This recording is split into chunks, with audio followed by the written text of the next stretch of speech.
प्यारे बच्चों, आज हम पढ़ेंगे कक्षा 5 के प्रकृति पुस्तक का पाठ 8 भोज्य पदार्थों का संरक्षण।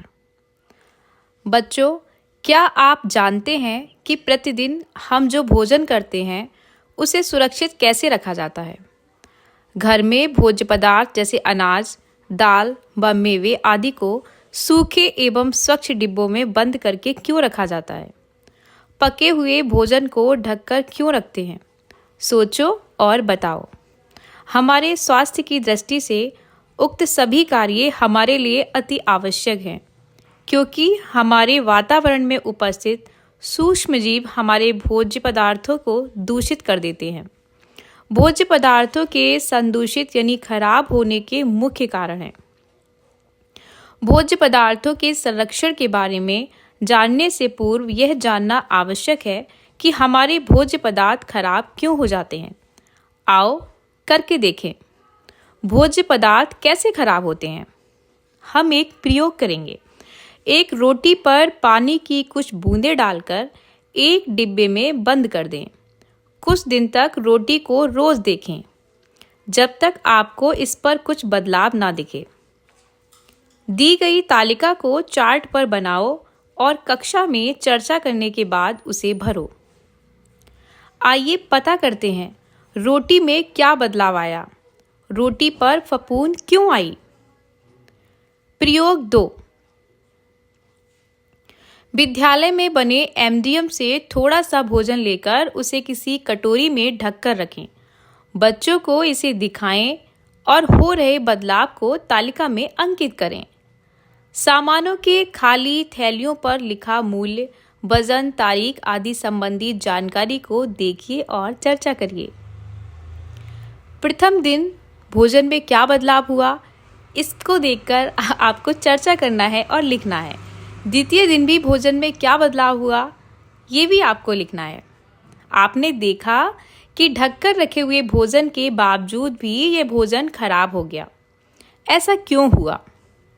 भोज्य पदार्थों को नम स्थानों और खुला रखने से धूल के कण, मक्खियाँ, फफूंद व जीवाणु आदि उसे खराब कर देते हैं, जिससे उसके पोषक तत्व नष्ट हो जाते हैं और वह खाने योग्य नहीं रहता है।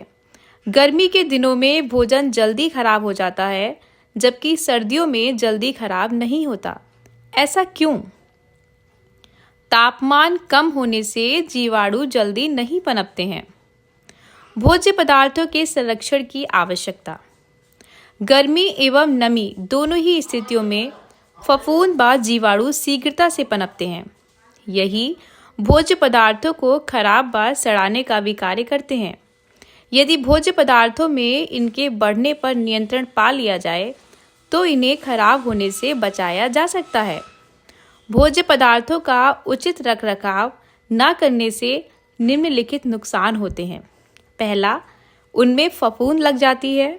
दूसरा, स्वाद खराब हो जाता है। भोज्य पदार्थों में पोषक तत्वों की कमी आ जाती है। घुन एवं कीड़े पड़ जाते हैं। हमारे स्वास्थ्य की दृष्टि से भोज्य पदार्थों को सुरक्षित रखना आवश्यक है। हम लोग शीत ऋतु में हरे ताज़े मटर बड़े चाव से खाते हैं। आपने ग्रीष्म ऋतु में भी डिब्बा बंद हरी मटर देखा और खाया होगा। आलू तो हमें खाने के लिए सभी महीनों में मिलता है। आप सोचिए कि मटर और आलू को कैसे सुरक्षित रखते हैं। भोज्य पदार्थों जैसे गेहूं, चना, दाल, चावल, अचार व मुरब्बा आदि को हम साल भर उपयोग कर सकते हैं। इसके लिए उन्हें उचित विधियों से सुरक्षित रखना पड़ता है। इसीलिए भोज्य पदार्थों के संरक्षण की विधियों की खोज की गई एवं उन विधियों के अनुसार भोज्य पदार्थों को संरक्षित करके रखा जाने लगा है। आपके घर में अनाज और दालों को कीड़ों से बचाने के लिए क्या क्या उपाय करते हैं, बताइए। भोज्य पदार्थों के संरक्षण की कुछ प्रमुख विधियां हैं। सबसे पहली है निर्जलीकरण, जिसे सुखाना कहते हैं। धूप में भोज्य पदार्थों को सुखाना एक पुरानी तथा बहु प्रचलित विधि है। इस विधि में सूर्य की किरणों से प्राप्त ऊष्मा द्वारा भोज्य पदार्थों को सुखाया जाता है। इससे इनमें उपस्थित जल की मात्रा वाष्पीकृत हो जाती है और सूक्ष्म जीवों यानी जीवाणु, फफूंद आदि की वृद्धि के अवसर कम हो जाते हैं। धूप में अनाज, दालें, पापड़, बड़ी, चिप्स, सिवैयाँ, आंवला, गोभी, मेथी, आम आदि को सुखाया जाता है। आजकल कृत्रिम विधियों द्वारा भी निर्जलीकरण किया जाता है। सब्जियों में मटर, गोभी आदि को सुखाकर डिब्बों व थैलियों आदि में बंद करके रखा जाता है। दूसरी विधि है ठंडे स्थान पर रखना। इसे हम प्रशीतन कहते हैं। गुथे हुए आटे, हरी सब्जियां एवं फलों को गीले कपड़े से ढककर कुछ समय के लिए सुरक्षित रख सकते हैं। दूध, दही एवं पकी हुई सब्जी आदि भोज्य पदार्थों को किसी बर्तन में रखकर उन्हें ठंडे पानी में रखकर भी सुरक्षित किया जा सकता है। आजकल घरों में भोज्य सामग्री को संरक्षित करने के लिए फ्रिज यानी रेफ्रिजरेटर का उपयोग किया जाता है। अधिक मात्रा में फल एवं सब्जियों को सुरक्षित रखने के लिए प्रशीतन गृह, जिसको कोल्ड स्टोरेज कहते हैं, इनका उपयोग भी किया जाता है। तीसरी विधि है उबालना। उबालने की प्रक्रिया में अधिक तापमान के कारण हानिकारक जीवाणु नष्ट हो जाते हैं। इसलिए घरों में दूध को उपयोग के पूर्व उबाला जाता है। पीने के पानी को भी जीवाणु रहित करने के लिए ही उबाला जाता है। चौथी विधि है रासायनिक एवं अन्य पदार्थों का प्रयोग। कुछ रासायनिक पदार्थ भी सूक्ष्म जीवों को उत्पन्न होने से रोकते हैं, जैसे सोडियम बेंजोएट व सिरका आदि। इसके अतिरिक्त नमक, चीनी, तेल आदि का उपयोग भी भोज्य पदार्थों के संरक्षण में किया जाता है, जैसे आम, सेब, अंगूर, अमरूद, आंवला आदि को संरक्षित रखने के लिए इन्हें चीनी की गाढ़ी चाशनी में पकाते हैं और मीठा अचार, मुरब्बा व चटनी आदि के रूप में संरक्षित करते हैं। कच्चे आम, करेला व मिर्चे का अचार बनाते हैं और तेल व नमक डालकर संरक्षित करते हैं। भोज्य पदार्थों के संरक्षण में रासायनिक पदार्थों का उपयोग उपयुक्त मात्रा में ही करना चाहिए। अधिक मात्रा में इनका उपयोग स्वास्थ्य के लिए हानिकारक है। पांचवी विधि है गर्म करके तुरंत ठंडा करना।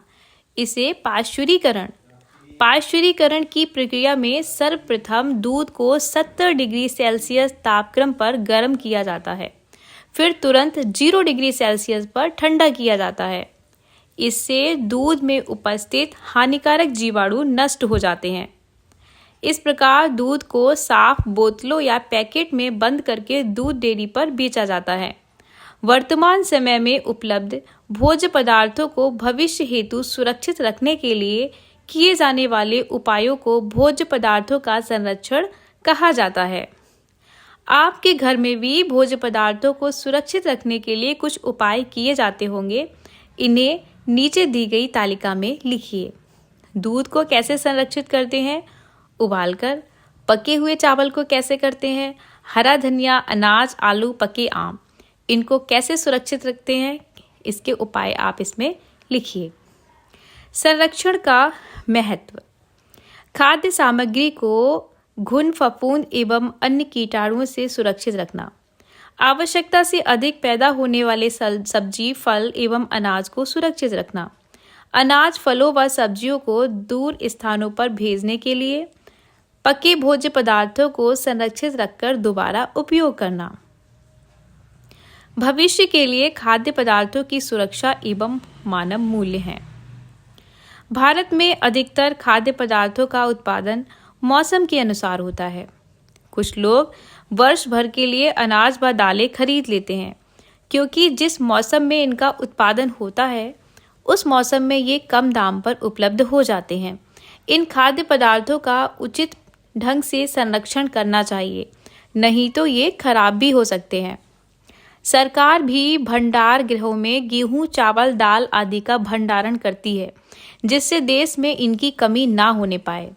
किसान भी जब अनाज को उगाते हैं तो अपने खाने के लिए वर्ष भर का अनाज रखकर शेष बेच देते हैं। इन खाद्य सामग्रियों को संरक्षित करके अधिक दिनों तक प्रयोग में लाते हैं। अपने रसोई घर में से खाने पीने की कुछ चीज़ें चुनकर लिखिए जो 1-2 दिन में खराब हो सकती हैं। ऐसी चीज़ें हफ्ते भर तक खराब नहीं होंगी। ऐसी चीज़ें महीने भर तक खराब नहीं होंगी। विशेष मौसम में मिलने वाली खाद्य वस्तु, इनको चुनकर आप इनके बारे में लिखिए। भोजन को बर्बाद ना करें। आइए चर्चा करते हैं। इस चित्र को ध्यानपूर्वक देखिए और देखिए इन चित्रों में किसान क्या कर रहा है। फसल उगाने की प्रक्रिया एवं भोजन बर्बाद ना हो, इस पर समूह में चर्चा कीजिए। जिस भोजन को लोग 1 मिनट में ही फेंक देते हैं, उस अनाज को उगाने में महीनों लग जाते हैं। इसलिए भोजन फेंकने से पहले एक बार अवश्य विचार करें। हमें भोजन बर्बाद नहीं करना चाहिए। अपनी थाली में उतना ही भोजन लो जितना आप खा पाओ। आइए अब हम अभ्यास कार्य करते हैं। निम्नलिखित प्रश्नों के उत्तर लिखिए। इसमें कुछ प्रश्न हैं जिनके उत्तर आपको लिखने हैं। भोज्य पदार्थों के खराब होने के प्रमुख कारण क्या हैं? भोज्य पदार्थों के संरक्षण की कौन कौन सी विधियां हैं? निर्जलीकरण से आप क्या समझते हैं? भोजन की गुणवत्ता को बनाए रखने के उपाय लिखिए। ये सब इस चैप्टर में बताए गए हैं। इसको ध्यान से समझिए और इसके बारे में लिखिए। दूसरा है रिक्त स्थानों की पूर्ति कीजिए। सभी जीवों के लिए आवश्यक है भोजन। भोजन पर मक्खियाँ कीड़े बैठकर इसे दूषित कर देती हैं। दूध को फ्रिज में संरक्षित करते हैं। सब्जियों को काटने से पहले धोना चाहिए। तीसरा है सही जोड़े बनाइए। भोज्य पदार्थों को ढककर रखना चाहिए। फल को खाने से पहले धोना चाहिए। संदूषित भोजन विषैला होता है। फफूंद खाद्य पदार्थों को दूषित कर देते हैं। चौथा है सही कथन के सामने सही और गलत के सामने गलत का निशान लगाइए। फफूंद लगी ब्रेड को साफ करके खाना चाहिए। गलत। बाजार की खुली हुई चीज़ें और कटे फल नहीं खाने चाहिए। सही बात है। भोजन को बर्बाद नहीं करना चाहिए। बिल्कुल सही। भोजन को ढककर रखना चाहिए। बिल्कुल सही। पता कीजिए घरों में भोज्य पदार्थों को जीवों से सुरक्षित रखना जरूरी है। चित्र में कुछ ऐसे जीव दिए गए हैं, पहचान कर नाम लिखिए। इनका नाम आप कमेंट बॉक्स में ज़रूर लिखिए। तो हमारा ये चैप्टर यहीं पर कंप्लीट होता है।